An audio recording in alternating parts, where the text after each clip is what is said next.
En février 1947, une crise financière contraint le gouvernement britannique à informer Washington qu'il met fin à son aide à la Grèce et à la Turquie. L'administration américaine craint que la Méditerranée orientale ne devienne communiste. Le président Truman saisit l'occasion pour passer à l'attaque.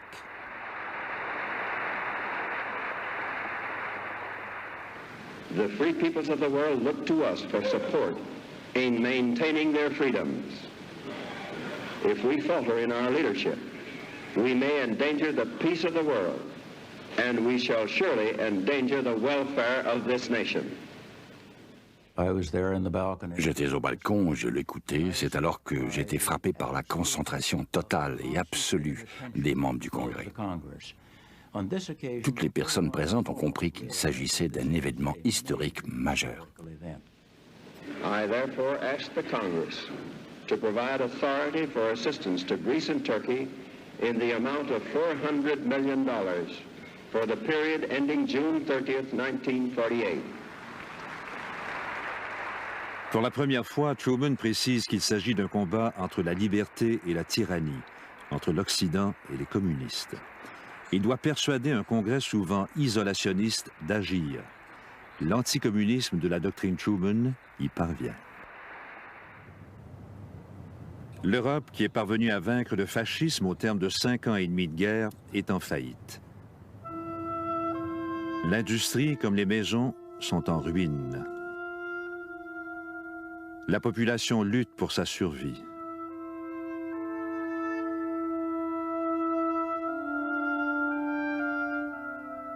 Le Parti communiste, qui a combattu le fascisme, attire de nouvelles recrues. L'attrait du communisme pour les jeunes et les étudiants, c'était l'espoir qu'il était possible de créer une société sans classe. Beaucoup de gens croyaient que le communisme allait créer un monde meilleur, meilleur que celui qui existait avant la guerre. C'était le seul parti que l'on pouvait joindre si on voulait changer le monde.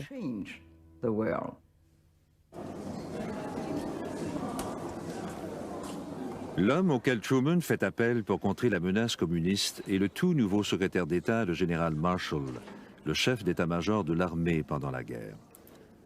C'est lui qui va élaborer la réplique des États-Unis. Marshall était un homme extraordinaire. Je n'ai jamais connu quelqu'un comme lui. À bien des égards, il était très austère. C'était un homme inaccessible. Il n'a jamais permis à qui que ce soit de l'appeler George Marshall, même au président.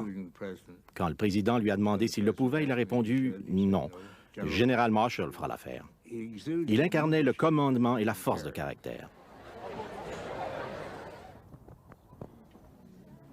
En mars, Marshall rencontre Molotov, le ministre soviétique des Affaires étrangères, lors d'une réunion à Moscou. La Grande-Bretagne et la France y sont aussi. Les 4 grands tentent de s'entendre sur l'avenir de l'Allemagne.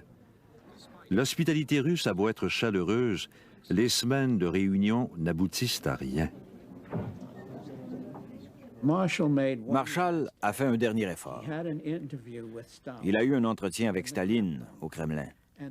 Et cet entretien a convaincu Marshall que ce que les Soviétiques voulaient, c'était gagner du temps afin que la situation en Europe occidentale et en Europe centrale devienne de plus en plus critique, que le milieu social se détériore de plus en plus. Les communistes se renforceraient et peut-être que les régimes communistes prendraient le pouvoir en Europe occidentale sans invasion de l'armée rouge.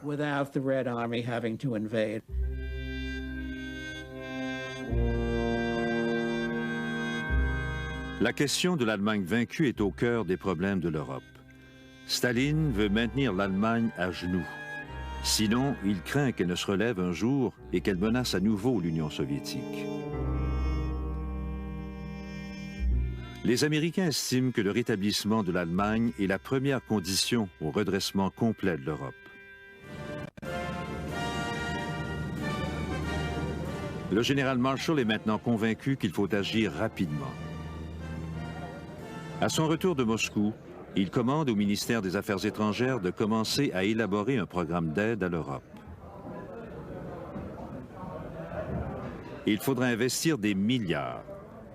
Le Congrès va-t-il approuver cette dépense énorme? The whole situation is critical in the extreme. We happen to be, very fortunately for ourselves, the strongest nation in the world today, certainly economically. And I think La situation est à ce point urgente que Marshall devance son there plan. will be requirements in this program. Il l'annonce lors d'une cérémonie à l'université Harvard. Aucune caméra n'est présente. Marshall propose à l'Europe une aide d'envergure, à grande échelle, et il invite les Européens à coopérer.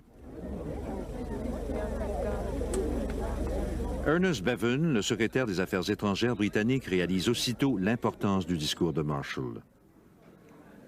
Il a toujours voulu impliquer les Américains dans la reconstruction de l'Europe. Quand Marshall a prononcé son grand discours à Harvard, Bevin a saisi l'occasion pour attirer du coup les Français. De cette alliance est né le programme de redressement européen et le redressement de l'Europe de l'Ouest. L'économie soviétique a désespérément besoin d'investissements elle aussi pour compenser les ravages de 4 ans de guerre en sol russe. En théorie, le plan Marshall est accessible aux pays de l'Est autant qu'à ceux de l'Ouest. Mais Staline va-t-il y participer? Staline était toujours méfiant et il n'a pas été très chaud dès le départ. Il a dit « Vous verrez, la situation est très différente du temps de la guerre, lorsque les Américains nous ont aidés avec le pré-bail. Avec la doctrine Truman, ils ne veulent pas vraiment nous aider. Ils veulent juste éloigner les démocraties populaires de notre sphère d'influence, les gagner, les infiltrer et les éloigner de l'Union soviétique. »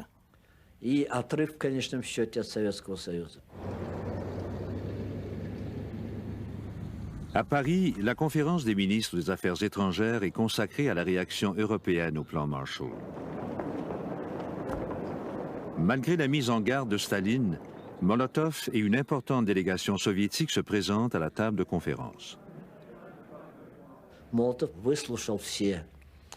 Molotov a écouté tous les rapports et les propositions, même s'il pensait que tout n'était pas si clair, que l'aide serait accordée à certaines conditions. Tout au long de la guerre froide, les deux camps s'espionnent allègrement. En ce moment critique, à Londres, les espions transmettent documents sur documents à leurs supérieurs soviétiques. Par dizaines. Il y avait un tel va-et-vient diplomatique au Foreign Office. Nous avions accès à tout. Après 6 jours de discussion à Paris, les services de renseignement soviétiques donnent à Staline de nouvelles informations sur le plan Marshall. Notre service de renseignement savait tout. Il lisait tous les documents produits par les États-Unis, par le gouvernement des États-Unis, qui étaient envoyés dans presque tous les pays européens, y compris au gouvernement de l'Union soviétique. Mais il lisait aussi les autres documents qui n'étaient pas envoyés à l'Union soviétique.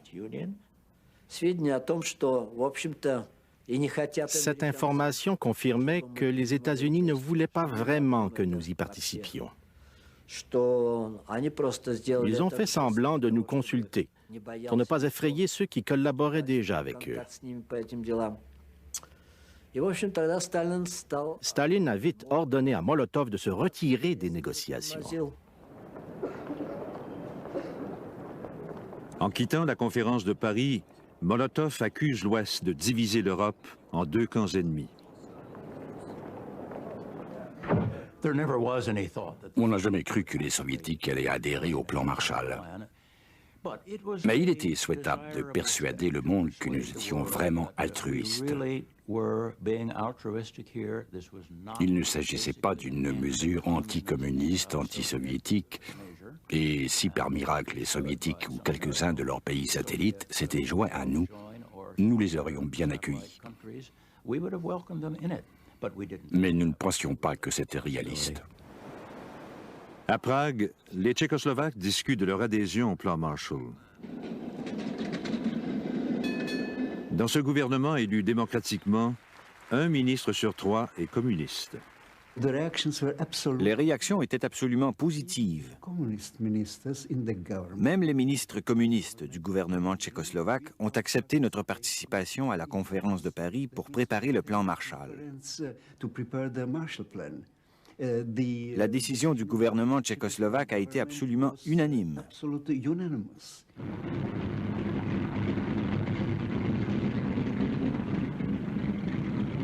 Staline convoque le premier ministre tchèque Klement Gottwald à Moscou.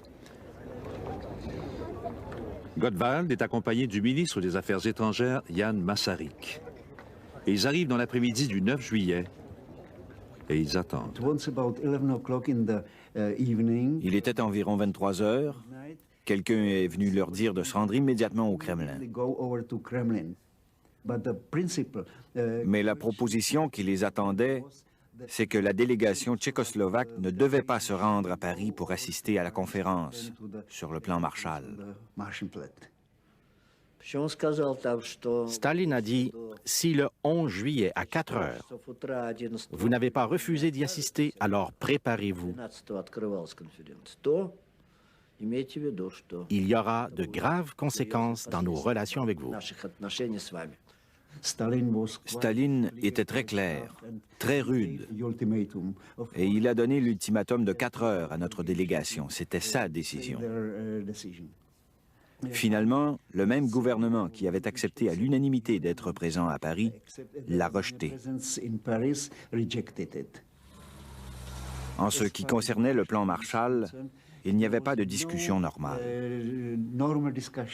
Cela se résumait à un ordre très clair. Vous devez le faire, et si vous ne le faites pas, vous n'êtes pas nos amis. Vous trahissez l'Union soviétique, et ainsi de suite. C'était donc très clair. Quand la délégation tchèque quitte Moscou, Gottwald lit une déclaration préparée. Il ne peut cacher son embarras.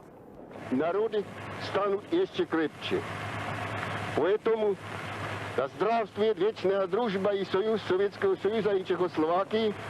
Да здравствует героический советский народ и его великий вождь генералиссимус Сталин. Masaryk est brisé par cette expérience. À sa sortie de l'avion, il a dit très clairement « Je suis allé à Moscou en tant que ministre d'un État libre et je reviens l'esclave de Staline. » En septembre 1947, 16 pays européens signent le plan Marshall et demandent une aide de 20 milliards. L'Alliance occidentale commence à se forger. Les zones de conflit de la guerre froide se dessinent. La politique du plan Marshall était perçue en Union soviétique comme la volonté des Américains d'imposer leur influence sur les pays auxquels ils accordaient l'aide Marshall. L'Union soviétique ne pouvait accepter cela. Elle considérait qu'il s'agissait d'un acte d'agression de la part des Américains. Voilà pourquoi le plan Marshall n'a jamais été accepté dans notre pays. Staline ressuscite donc l'internationale communiste d'avant-guerre sous le nom de Cominform. Grâce au Cominform, Staline prévoit contrôler les pays du bloc de l'Est. Il ordonne aussi aux partis communistes des pays occidentaux de tout faire pour prendre le pouvoir. Dans la propagande américaine, le Cominform est représenté comme un complot sinistre et maléfique. Mais par le Comecon, qui est le marché commun des Soviétiques, la Russie vient en aide aux pays du bloc de l'Est. Elle envoie des céréales à la Tchécoslovaquie à la suite d'une mauvaise récolte.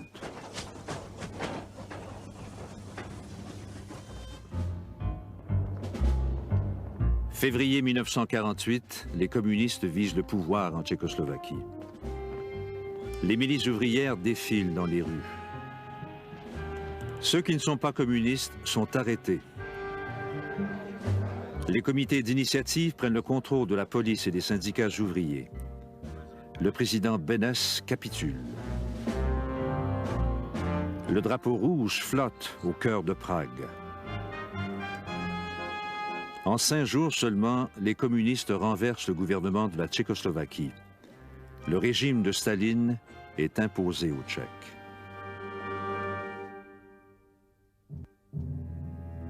Deux semaines plus tard, Jan Masaryk fait une chute mortelle de la fenêtre de son appartement à Prague. S'est-il suicidé de désespoir ou l'a-t-on poussé? Le mystère persiste. Masaryk était le fils de Thomas Masaryk, le fondateur de l'État tchèque. Ses obsèques symbolisent la fin de la Tchécoslovaquie libre. La prise du pouvoir par les communistes à Prague traumatise Washington. Le plan Marshall fait encore l'objet de débats d'un congrès partiellement isolationniste. The Soviet Union and its agents have destroyed the independence and democratic character of a whole series of nations in Eastern and Central Europe. It is this ruthless course of action and the clear design to extend it to the remaining free nations of Europe that have brought about the critical situation in Europe today. Il a fallu faire très vite lorsque les deux chambres du Congrès ont finalement accepté d'examiner la loi. C'est alors que le coup d'État s'est produit en Tchécoslovaquie et ça a été l'argument massu. Même les isolationnistes, ou la plupart d'entre eux, pouvaient voir que les Russes avançaient vers l'ouest en s'emparant de la Tchécoslovaquie et ainsi de suite. Il est donc devenu très important d'adopter la loi. Le 3 avril 1948, le Congrès accorde 5 milliards au plan Marshall. Le plan Marshall est né du besoin de nourrir les affamés et de bloquer l'expansion du communisme en Europe.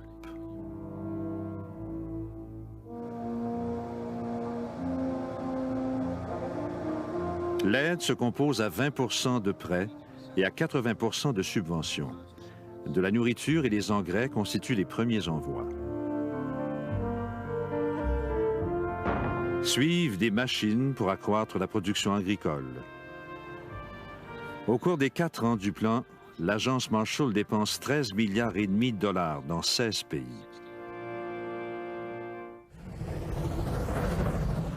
L'achat par l'Europe de marchandises et de machines américaines réinjecte une bonne partie de l'argent du plan Marshall dans l'industrie des États-Unis, ce qui alimente la vague de prospérité d'après-guerre.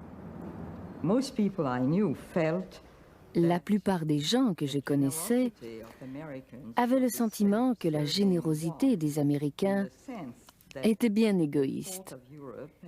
Ils considéraient l'Europe comme un débouché pour leurs marchandises, comme un marché pour exporter leurs produits.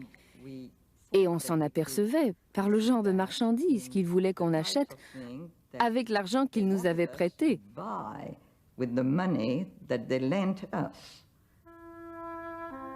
Dévastée pendant l'occupation nazie et par des années de guerre civile, la Grèce est l'un des pays qui ont le plus besoin d'aide.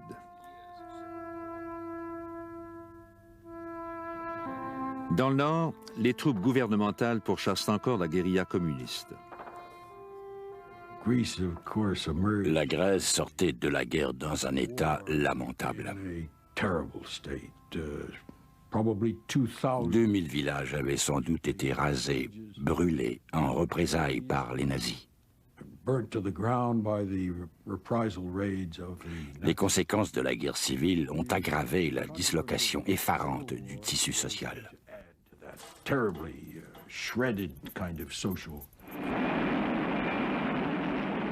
Au cours des 4 ans du plan Marshall, la Grèce reçoit près de 700 millions d'assistance économique. De jeunes Américains sont nommés à des postes de lourde responsabilité.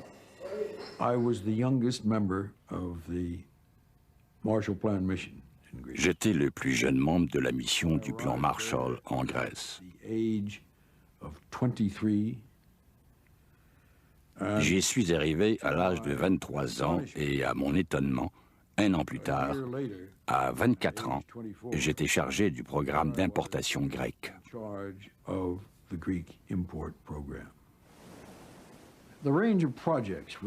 Les divers projets que nous avons menés couvraient tout le pays et tous les secteurs de l'économie. On peut dire que les États-Unis ont nourri, ravitaillé en combustible et habillé la Grèce. Dans les villages des montagnes du nord de la Grèce qui sortaient à peine de la guerre civile, les responsables du plan Marshall proposent une solution inusitée pour faire face aux besoins ponctuels.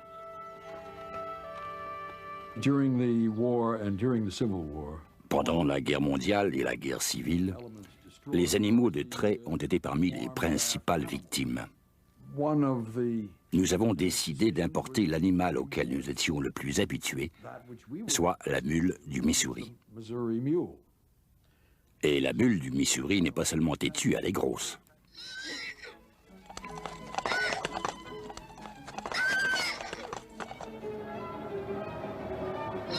Les mules américaines arrivent en Grèce après un long voyage en mer. On pigeait un bout de papier sur lequel était inscrit le numéro de la mule, puis on allait voir le responsable. Il regardait votre papier et vous donnait la mule qui correspondait au numéro, puis il disait « Prenez-la ». Le seul problème, c'est que les mules américaines sont beaucoup plus grosses que celles auxquelles les fermiers grecs sont habitués. Les mules étaient très bien. Elles étaient un peu sauvages, mais petit à petit, nous les avons domestiquées. Elles étaient grandes et grasses. Et nous avons commencé à labourer avec les mules. Elles étaient très bien. Ils m'ont donné une mule superbe. Et nous avons commencé à labourer. L'Europe industrielle est confrontée à d'autres problèmes. La France, 1947. Les ouvriers de l'usine Renault, près de Paris, se mettent en grève. Lorsque les ministres communistes les soutiennent, ils sont expulsés du gouvernement. Il s'ensuit plusieurs mois de turbulences. Les grèves s'étendent. À l'automne, 3 millions d'ouvriers descendent dans la rue. Nous avions beaucoup de sympathie pour les grévistes, parce que nous savions qu'ils étaient mal payés et que le gouvernement ne ferait rien pour eux, à moins qu'il n'exerce des pressions sur le gouvernement. Les ministres craignent une guerre civile.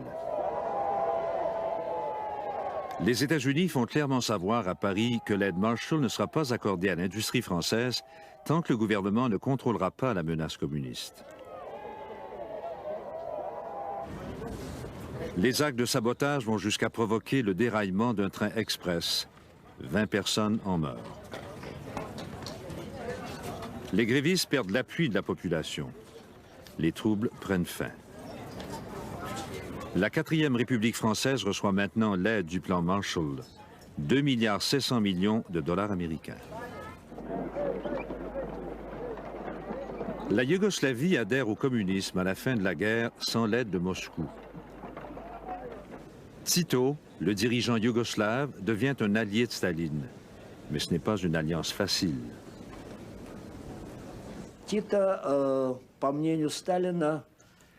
D'après Staline, Tito adoptait une position de plus en plus indépendante dans plusieurs domaines, dont les affaires internationales. Tito ne consultait pas Staline au préalable. Il s'éloignait de plus en plus de la direction socialiste. La scission se produit en 1948 lorsque Staline expulse Tito du Cominform. Peu après la rupture, Tito se tourne vers l'Ouest. À la suite d'une série de récoltes désastreuses, il fait appel à l'assistance économique américaine.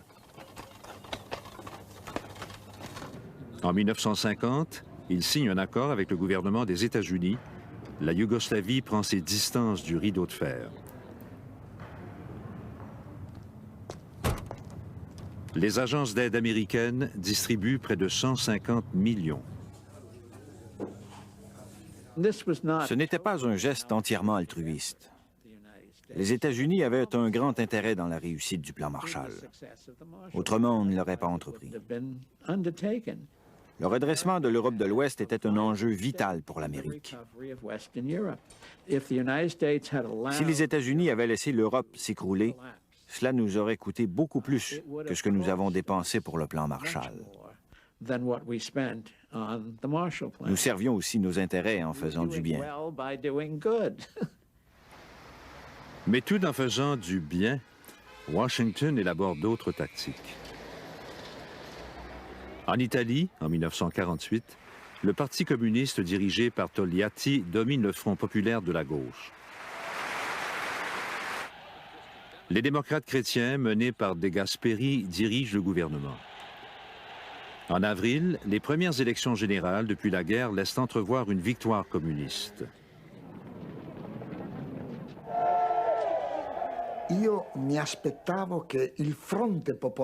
Je m'attendais à ce que le Front populaire, l'union de tous les partis de la gauche, remporte l'élection. La gauche devait s'unir pour faire contrepoids aux démocrates chrétiens et aux forces de la droite.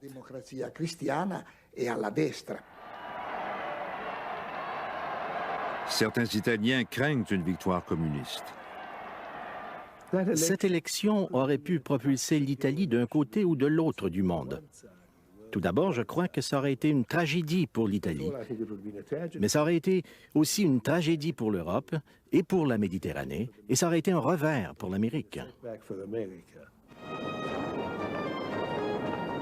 Aux États-Unis, on organise une campagne pour persuader les Italo-Américains d'écrire à leurs parents afin de leur demander de ne pas voter communiste. On envoie 10 millions de lettres. Chère cousine Maria, as-tu pensé à ce qu'une victoire communiste signifierait pour l'Italie? Ce serait terrible. L'Italie serait dirigée directement par le Kremlin. Regarde ce qui est arrivé en Tchécoslovaquie. Tu dois réaliser à quel point la situation est grave. Tu devrais voir ce qu'on dit dans les journaux ici. Écoute-nous, je t'implore de ne pas voter communiste aux élections, ton cousin Luigi. Les lettres ne suffisent pas. La CIA, qui vient tout juste d'être créée, décide de passer à l'action. Ce qu'il fallait à la CIA, c'était la permission de mettre sur pied un programme d'intervention secrète.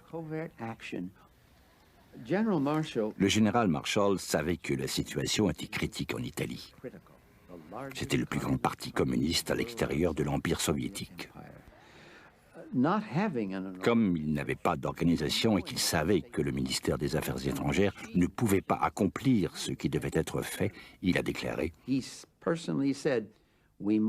Nous devons prendre les moyens en vue d'être autorisés à mettre sur pied un programme d'action clandestine afin de défier cette formidable menace communiste. »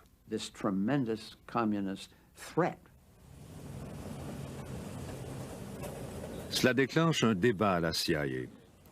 A-t-elle l'autorisation légale de mener des opérations clandestines? Les avocats de la CIA passent au crible la lettre de la nouvelle loi sur la sécurité nationale. Si le président du Conseil national de sécurité, le chef du Conseil national de sécurité, est le président des États-Unis, et s'il ordonne spécifiquement à la CIA, en vertu de la disposition Helen Cotter, de mener des opérations d'aide au Parti démocratique, et si le Congrès accorde des budgets pour soutenir une telle entreprise, alors l'autorité légale est acquise. Et ça a été le feu vert. La CIA intervient alors. Elle entreprend des opérations clandestines pour soutenir les anticommunistes et le Parti démocrate chrétien. Je faisais partie de ce groupe de la CIA qui a alors dû se précipiter dans l'action clandestine sans entraînement. Nous avions des sacs d'argent qu'on remettait aux politiciens qui avaient été choisis, sélectionnés, afin de défrayer leurs dépenses politiques, leurs dépenses de campagne, pour des affiches, des dépliants. Personnellement, je ne suis pas au courant de cela. On m'en a parlé, mais je n'en sais rien parce que je n'ai jamais été impliqué directement dans les affaires du parti.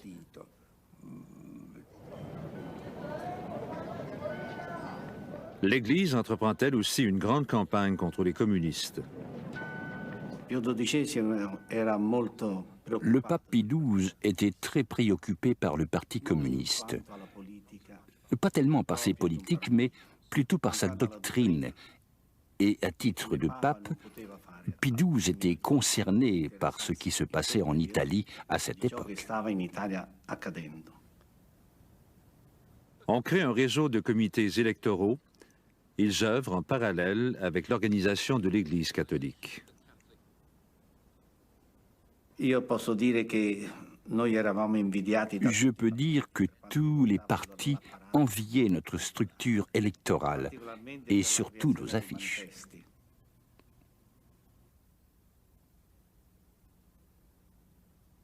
Dans les régions rurales, il n'y avait pas de cinéma. C'était impensable à l'époque.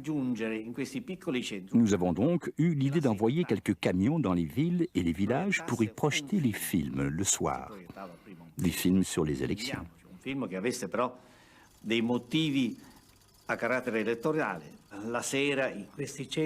Tout le monde se précipitait vers les places où on projetait les films. C'était toujours bondé.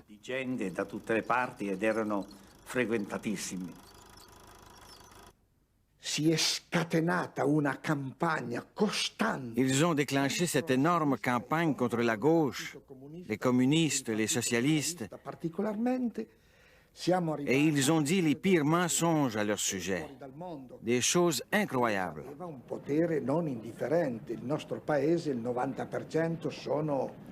L'Église avait une grande influence sur les gens parce que 90% de la population était catholique et membre de l'Église. À l'époque, j'étais une catholique pratiquante. J'assistais à la messe régulièrement et je ne la manquais jamais.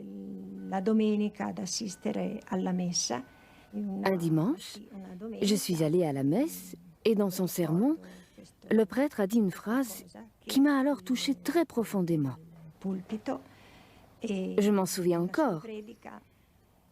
Il a dit que la guerre contre les communistes était une guerre sainte.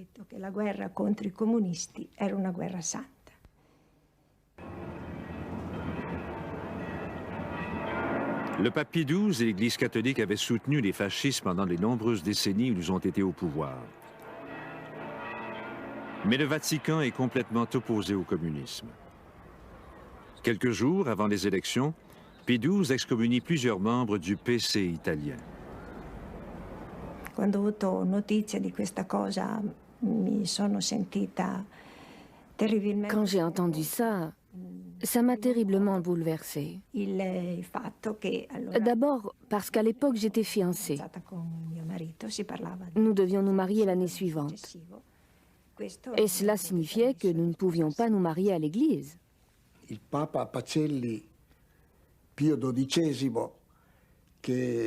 pape Pie XII nous a excommuniés, nous, les communistes, et les amis des communistes.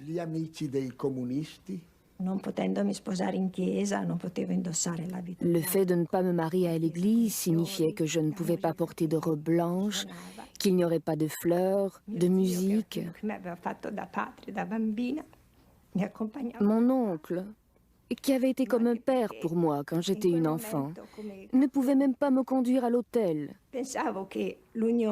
Sans parler qu'en tant que catholique, je croyais fermement que mon mariage devait être béni par le prêtre qui représentait le Christ sur terre. Et j'y croyais.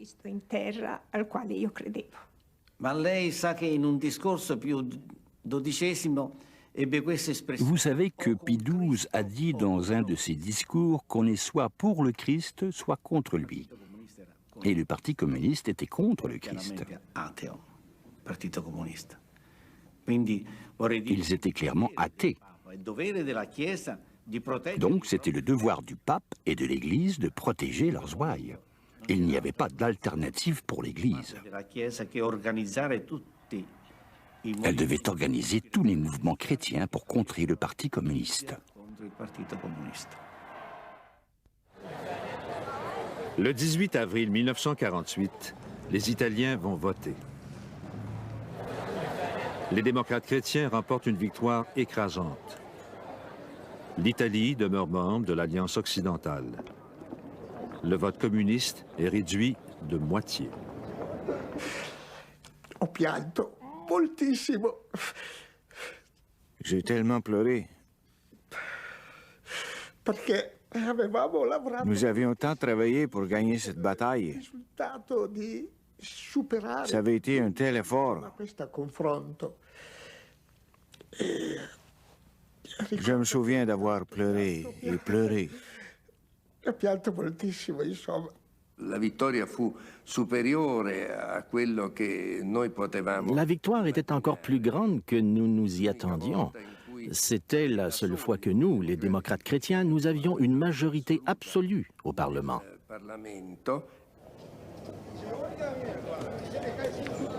La CIA aussi tire ses conclusions de la victoire électorale. Eh bien, c'était très satisfaisant. Nous ne savions pas à l'époque que nous avions mené la première action politique, le premier programme d'action politique clandestine dans l'histoire des services du renseignement américain, qui allait être suivi de beaucoup d'autres. Maintenant que l'Italie avait décidé de demeurer dans le bloc occidental, les États-Unis ouvrent les vannes du plan Marshall. À Turin, la société Fiat reçoit de nouvelles machines géantes d'assemblage à la chaîne en provenance de Détroit et de Pittsburgh. Fiat est équipé à neuf avec la machinerie la plus sophistiquée en Europe.